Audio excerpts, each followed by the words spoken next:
Olá, meus caros, muito bom dia, muito boa tarde, muito boa noite.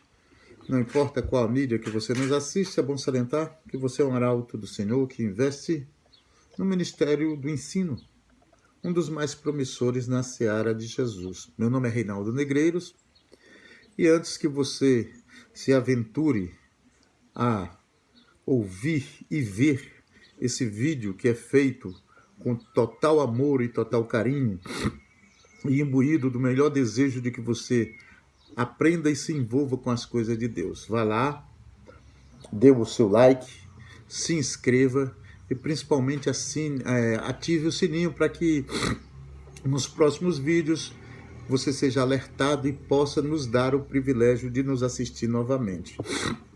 Meu nome é Reinaldo Negreiros, como já falei. Estamos então nesse projeto junto com o meu amigo Guilherme Silva, né, que será o nosso sonoplasta. Esse vídeo vai com certeza melhorar de qualidade a partir da lição de número 3. Nós estamos então imbuídos do desejo de falar com você sobre as questões referentes às escolas bíblicas dominical na sala de adultos, juvenis, jovens e adolescentes. Estamos nesse vídeo falando para a sala de adultos, né, onde o trimestre tem como título geral a Justiça Divina, a preparação do povo de Deus para os últimos dias no livro de Ezequiel. Esses últimos dias que nós estamos nos referindo se refere muito mais às questões de Jerusalém, né?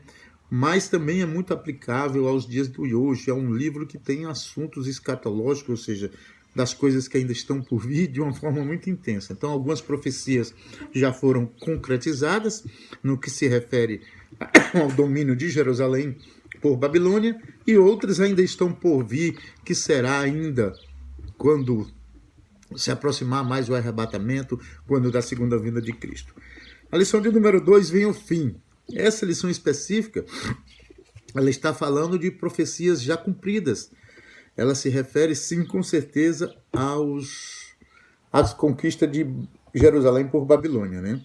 Eu quero lembrá-los que nosso objetivo nessa lição é tão somente te dar um argumento introdutório. Nós não vamos dissecar a lição em toda a sua extensão. Provavelmente, a partir da terceira lição, nós vamos trabalhar a lição de uma forma mais completa. É isso que nós estamos analisando ainda, para ver em qual ponto nós vamos nos encaixar. A de hoje nós vamos dar, então, só ferramentas para uma breve introdutória e que você consiga, então, maximizar o resultado da sua aula, que com certeza será muito positivo. A seleção de número 2 está prevista para o dia 9 de outubro, né, do ano de 2022. Vem o fim ao título, como já falamos. O texto áureo assim nos fala. E tu, ó filho do homem, assim diz o Senhor Jeová, acerca da terra de Israel. Vem o fim vem sobre os quatro cantos da terra. Essa menção desse capítulo 7 de Ezequiel, ela é certamente referente a Jerusalém, a queda de Jerusalém, né, ao fracasso de Jerusalém, né, dominada então por Nabucodonosor, e é nesse sentido que essa lição de hoje será ministrada e será ensinada. Então, é uma profecia que já se cumpriu, mas isso não impede de que nós peguemos o aprendizado dessa situação que Jerusalém passou e tragamos para os dias de hoje, né, porque as coisas que aconteceram no Antigo Testamento são repetitivas nos dias atuais. A própria história do homem, ela é como o pêndulo daquele relógio cuco, né?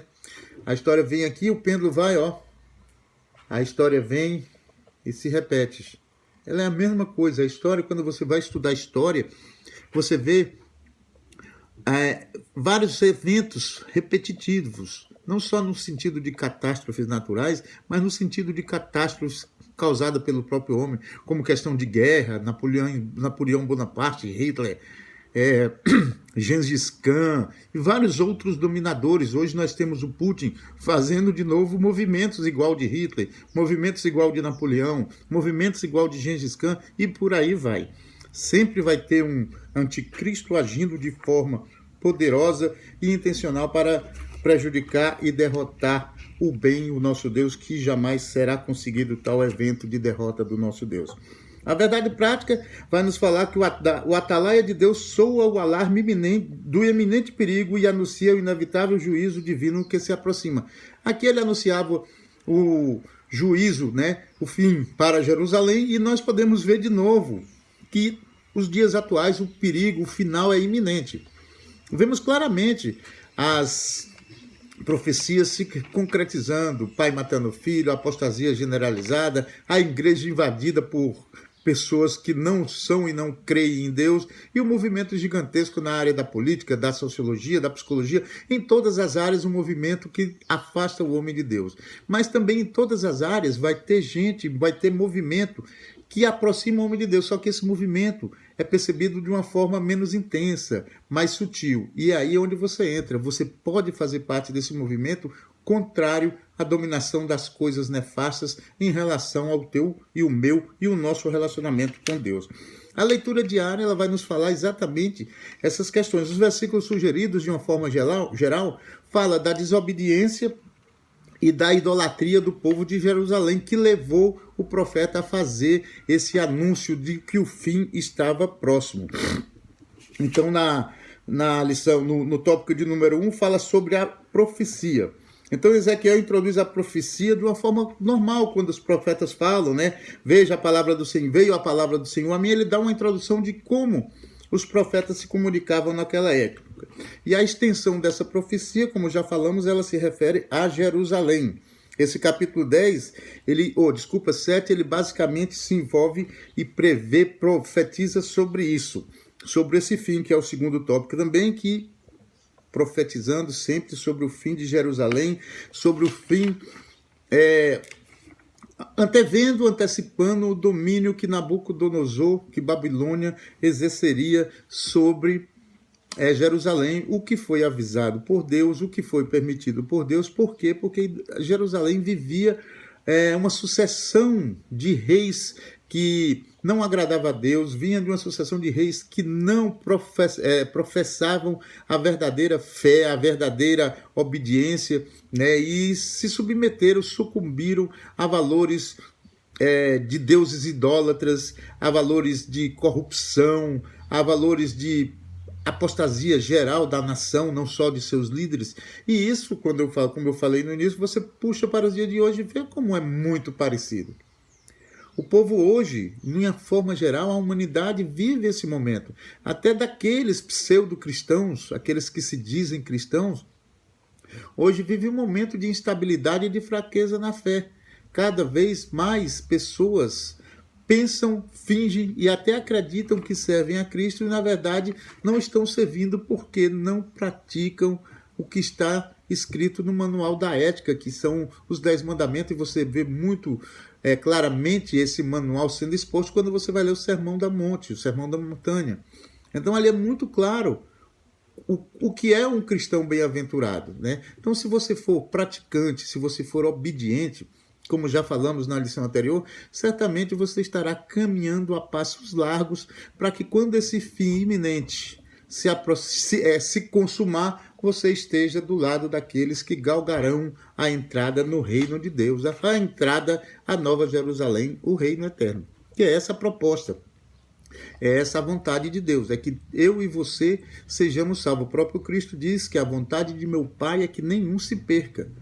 E em sendo essa vontade do Pai, e em tendo nós o livre-arbítrio, cabe a nós tomarmos a decisão de nos abraçarmos em Cristo Jesus. Isso quer dizer, cabe a nós tomarmos a decisão de obediência. Esse é o fundamento de todo relacionamento com Deus. O terceiro e último tópico, ele vai falar sobre o inimigo. A vara já floresceu, tópico 1, reverdeceu a soberba e o rei Nabucodonosor. Vou me ater apenas a esse terceiro subtópico e ao quarto, que é a Babilônia, que é exatamente através de Nabucodonosor, que Deus permitiu para que Jerusalém fosse conquistada, para que aí passasse por um processo de purificação e de reconciliação com Deus. Conosco, Deus fez diferente. Ele envia o seu Filho, Cristo, para que, através de seu sacrifício vicário, nós pudéssemos nos reconciliar com Ele, Deus. Para tanto, precisamos de nos converter e aceitar Cristo como Salvador. Essa é a diferença. Em Jerusalém, Deus usa Nabucodonosor para punir o povo. E, na atualidade, Deus usa a vinda de Cristo, o advento do seu nascimento, vida, morte e ressurreição, para nos dar a oportunidade de reconciliação. Essa é a grande diferença e é o grande papel de Cristo, é nos dar a oportunidade dessa reconciliação. A conclusão: os julgamentos divinos na história mostram que o pecado jamais ficará impune. Eu fico até essa parte. E nós vemos claramente que em tudo na vida tem consequência. Se você come demais, consequentemente você engordará demais. Se você come de menos, consequentemente, você emagrecerá de menos. Ou engordará de menos, você emagrecerá de mais. Eu quero mostrar com esse pequeno exemplo que tudo na tua vida há ter de consequência, ou positivas ou ruins. E o pecado vai ter sempre a consequência, mesmo com o arrependimento. A diferença é se você se arrepende, há o perdão, mas a consequência há de vir sobre você. Em você não se arrependendo, não haverá, então, esse perdão e a consequência virá dobrada porque você não tem o Espírito Santo. Lembrando para você e definindo o que é arrependimento. Muitas vezes as pessoas querem definir arrependimento como pedir perdão, arrependimento como mudar de hábito. Não, arrependimento é um conjunto de atitudes que nós podemos ter. Primeiro, reconhecer que magoamos a Deus. Segundo, pedir perdão por termos magoado a Deus. Terceiro, buscar remissão, buscar uma forma de se redimir ou de ressarcir, no caso, a pessoa que nós magoamos, ou a nossa própria relação com Deus, nós fazermos algo para que nós voltemos a nos conciliar, nos reconciliar com Ele e Deus. E por último, que aí é que está o grande mistério do arrependimento, ter no coração o firme desejo, o firme propósito de não mais voltar a magoar a Deus, do firme propósito de não mais voltar a repetir aquele ato que nós e que Deus consideramos como um ato desapropriado para o nosso relacionamento com Deus. Esse é o conceito básico de arrependimento. Então, quando você se arrepende, você vai olhar a história de Davi, que é a personagem bíblica que mais se arrependeu na Bíblia, porque ele tinha a capacidade enorme de errar, mas ele tinha a capacidade maior de se arrepender. Você não vê Davi repetindo os mesmos erros, né? Ele errava, se arrependia, e as consequências de seus erros vinham sobre sua família, sobre ele mesmo e sobre o povo de Israel. Então, fique bem claro que essa questão do pecado terá sempre consequência, mas isso não traduz que você não possa minimizar essa consequência através do arrependimento, porque quando você se arrepende, volto a dizer, você se reconcilia com Deus. Dito isso, me despeço desejando a você uma belíssima aula, desejando a você uma semana maravilhosa e com certeza esperando um próximo encontro contigo na lição de número 3, que terá sob o título... O título da lição número 3 será As Abominações do Templo. De novo, estamos falando sobre questões que desagradam a Deus, questões que nos afastam de Deus. Um forte abraço e que Deus lhes abençoe. Até a próxima, se assim Deus o quiser.